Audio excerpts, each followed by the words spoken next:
Learn English through stories, C36 PDF. Adopted and modified by Kulwant Singh Sandhu. Content 1, The Dragon of Wall Hill. 2. Picture dictionary page. The Dragon of Wall Hill. By Cheryl Rao. Are you sure that there are no dragons in the world? They may be asleep, or they may be in hiding, and one day they could come out with their scaly skins and their sharp claws and fiery breath, and if they are not friendly, we humans are going to be in trouble. So it would be a good idea to remember how dragons were defeated in the past. It could be a lesson for your survival in the future. Long, long ago, a dragon lived in a labyrinth of caves that led into and under a hill on the banks of the river Wisla, or Vistula in Poland. The dragon was a lazy guy, and he slept for months on end.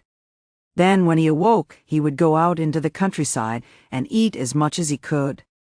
If he didn't find any food close by, he would spread his wings and fly a short distance away to the nearby forests to eat a few animals. He would always come back to his home under the hill because he loved his huge cave.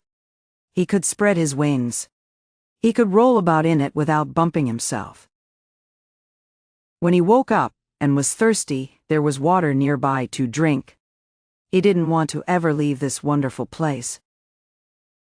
With the river close by, the land around it was fertile. People could cultivate the land, they could grow enough food for themselves and their families. It was a good place for people to settle down, and this is exactly what young Prince Crackus thought when he passed this way one day with his hunting party. "This is like paradise on earth," murmured Prince Crackus.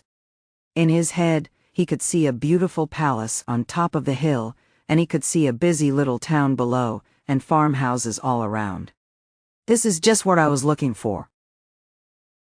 This land is empty and doesn't seem to belong to anyone. I will set up my own kingdom here." Being the younger son of his father, Prince Crackus could not inherit his father's throne. He loved his elder brother and thought that he would make a good king one day. The problem was that he, Crackus, too, would make a good king. So now that he was a young man, why not go out into the world with his friends and their friends and set up his own kingdom, he thought. And that is exactly what he did. The farmers came first, then others followed, and soon there was a busy town on the banks of the river. It took its name from its king, and began to be called Krakow. Everyone was some distance away from the hill, and so no one knew that a dragon lived there. But every few months, they heard the sound of thunder and saw fire in the distance. And on those nights, they would find that some of their cattle and goats and sheep that were grazing outside in the meadows would mysteriously disappear. What could it be, wondered the simple people. They quickly built barns and sheds to protect their animals, and thus the months and years passed. Harvest time came and went, and there was great rejoicing. There was plenty of food for everyone, and they had plenty of leftover grain and other things to take to the nearby towns to sell. But the town that grew up below the hill began to attract the attention of other rulers nearby. "We will not be safe if we are attacked," thought King Crackus. "We need a fortress with strong walls to see our enemy coming." King Crackus decided that it was time to build a strong castle on the hill so that the town and the farmland could be protected. But as soon as work on the castle began, trouble started. The sound of digging disturbed the dragon while he rested for weeks on end. He covered his head with his wings and turned over, but part of the roof of the cave began to fall. "What is happening?" he cried. He snorted and rose to his feet and trundled out of the cave and looked up and around him. He was astonished. While he had slept, thick walls had come up, there were buildings and houses under construction on the hill as well, and there were people and animals everywhere. Of course, the dragon wasn't interested in the buildings and walls. What he was interested in was his stomach. "Food!" cried the dragon. "Food right here for me!" And he pounced on some bullocks and horses and carried them into his cave and ate them up. As usual, as soon as his stomach was full, he began to feel sleepy. He closed his eyes, and would have fallen asleep had he not felt something small strike his chest. He opened his eyes and saw a cloud of arrows coming at him. Naturally, none of the arrows penetrated his thick skin, so he just ignored them, shook his head a bit and put it down on his feet. Foolish people, he thought. What harm can those silly little sticks do to me? Then he heard a shout.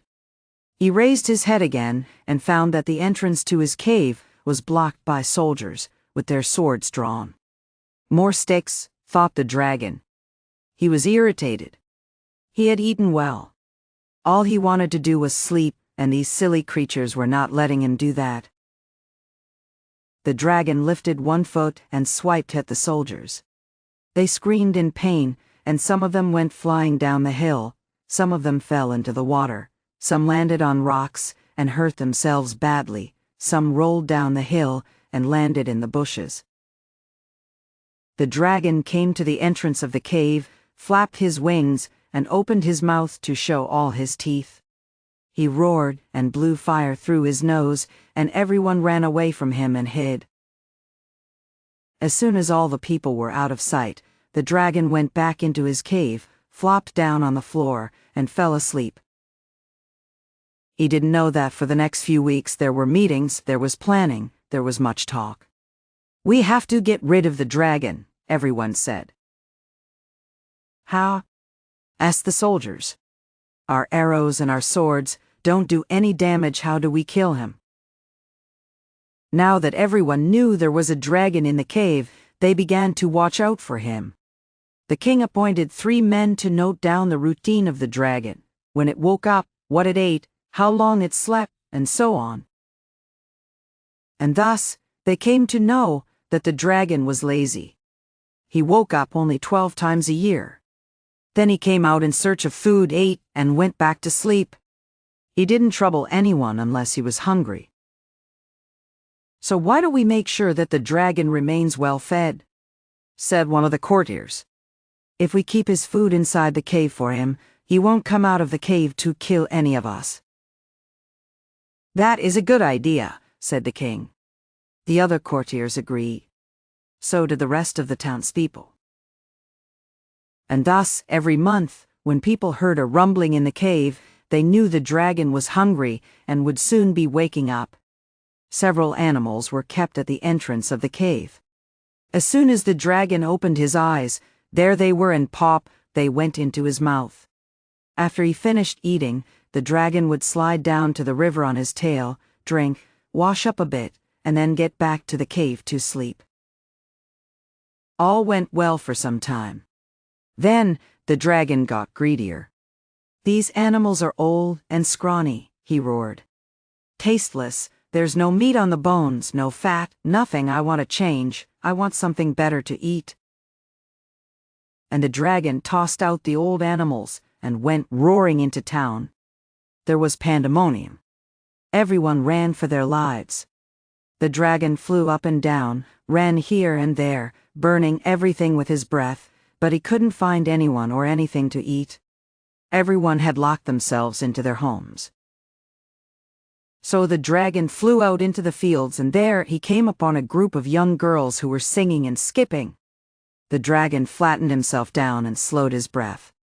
He didn't want to be seen. He crept closer and closer, and then with one leap, he was in front of the girls, and he grabbed them and tossed them into his mouth without a second thought. That was yummy, said the dragon. I think I'll stick to this for my meals, nothing else will do. He turned and marched off to the cave, but before he went in, he roared out for the king's attention. Give me a young girl each time I wake up, and I will leave you and your townspeople alone. The king was shocked. So was everyone else. How could they give in to the dragon's demand? How could they give their beloved young daughters to him to be eaten? They had to find a way to get rid of the dragon permanently. They had plenty of time to think, but none of them could come up with a solution. Knights and nobles and soldiers took up arms against the dragon, but they couldn't do anything. They were either burnt to death by the dragon's breath, or tossed to their death, or eaten alive. "Save our girls," said the king. He was as worried as the rest of his people because he had 3 beautiful daughters. 2 of them were still very young, but he knew that if girls were given regularly to the dragon, soon all 3 of his daughters would also end up in the dragon's stomach. "I will give my eldest daughter's hand in marriage to whoever kills that dragon," said the king. From all over the countryside, young men came to try their hand at killing the dragon. It was still asleep, and they could enter the cave and try their luck, but when they did, the dragon just shrugged and swatted them in his sleep, and they were left with broken bones, and that was the end of their attempt. One day, a young shoemaker named Scuba, who had been thinking a lot about the dragon and how to defeat it, went to the king. "I will do it," he said. "I will rid your kingdom of the dragon." "Do it soon," said the king. The dragon was due to wake up in another few days. Scuba the shoemaker had to put his plan into action soon. It was simple. He regularly collected animal skins from the butcher, so he had a number of sheepskins with him. He stitched several of them together to make it appear like a very large sheep. Then he filled the sheep with plenty of sulfur and big bits of raw meat to cover up the smell of the sulfur. He dragged the sheep to the entrance of the cave. He peered in to make sure the dragon was still asleep after all. He didn't want to be the dragon's next meal, did he? To his relief, all he could hear was the sound of even breathing. But as he watched, the dragon moved his head a bit, and his nose twitched. It's time, he thought. He's going to get up any minute now." Scuba left the sheep tethered there and scrambled away from the mouth of the cave. He didn't want to be anywhere around when the dragon woke up completely. He was just in time. From above, he heard a roar that slowly seemed to peter out.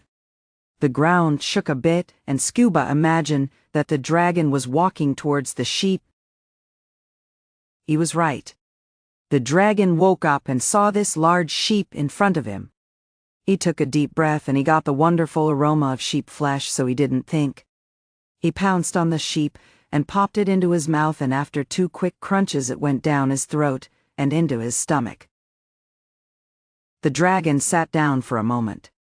He felt full, satisfied. But oh, what was that? Suddenly his stomach didn't feel so good.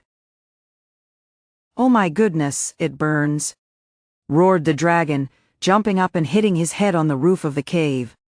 He didn't feel the bump that came up on the top of his head because his stomach burned too much, and now that burning feeling seemed to be everywhere inside him.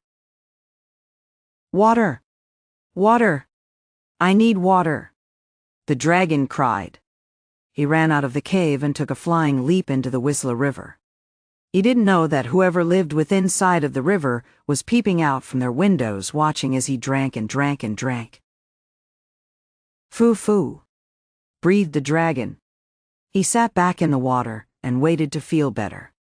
"I'll give it a little time. The water will cool down the burning," he thought. But a minute went by, and another minute, and the burning got even worse. In fact, it seemed to be spreading. "More water! I need more water," thought the dragon, and put his head back into the river and kept on drinking. He didn't know it, but the people who were watching could see his body begin to bloat up. Bigger, bigger, bigger.